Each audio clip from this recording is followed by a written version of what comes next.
ओम हं हनुमते नमः। आज हम जानेंगे कि मकर ध्वज कौन थे। भगवान श्री राम के सबसे बड़े भक्त हनुमान जी हैं। सब जानते हैं कि हनुमान जी ने अपना जीवन ब्रह्मचारी होकर बिताया, लेकिन पौराणिक कथाओं के अनुसार हनुमान जी का एक पुत्र भी था।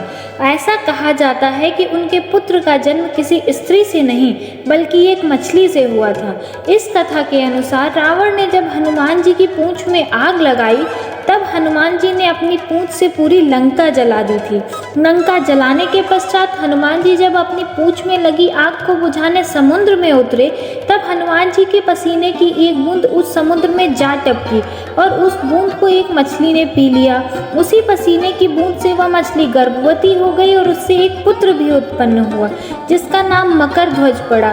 परंतु इस बात की भनक हनुमान जी को बिल्कुल भी नहीं थी।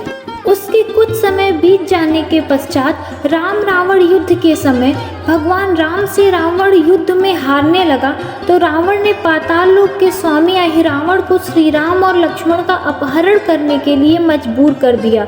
अहिरावण एक मायावी राक्षस राजा था। उसने हनुमान रूप धारण करके श्री राम और लक्ष्मण का अपहरण कर लिया और फिर उन्हें पाताल लोक भी ले गया। जब सबको इस बात का पता चला तो भगवान राम के शिविर में हाहाकार मच गया और सभी उनकी खोज करने लगे।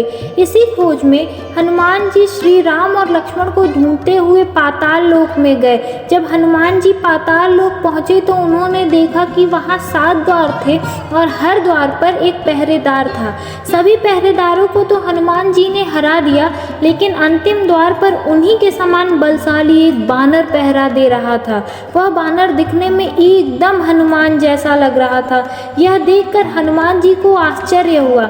उन्होंने जब उस बानर से परिचय पूछा तो उसने अपना नाम मकरध्वज बताया और अपने पिता का नाम हनुमान बताया। मकरध्वज के मुंह से पिता के रूप में अपना नाम सुनकर हनुमान जी बहुत क्रोधित हो गए और बोले, यह असंभव है, क्योंकि मैं ही हनुमान हूँ और मैं आजीवन ब्रह्मचारी रहा हूँ। फिर मकरध्वज ने उनको सारी कथा विस्तार में सुनाई। यह सब सुनकर हनुमान जी ने मकरध्वज को अपने गले से लगा लिया, लेकिन अपने पिता के रूप में हनुमान जी को पहचानने के बाद भी मकरध्वज ने हनुमान जी को अंदर नहीं जाने दिया। इससे हनुमान जी और भी प्रसन्न हो गए। बाद में हनुमान जी और मकरध्वज के बीच युद्ध हुआ और अंत में हनुमान जी ने अपनी पूंछ से उसे बांधकर दरवाजे से हटा दिया था और फिर श्री राम और लक्ष्मण को बंधन से मुक्त कराया था।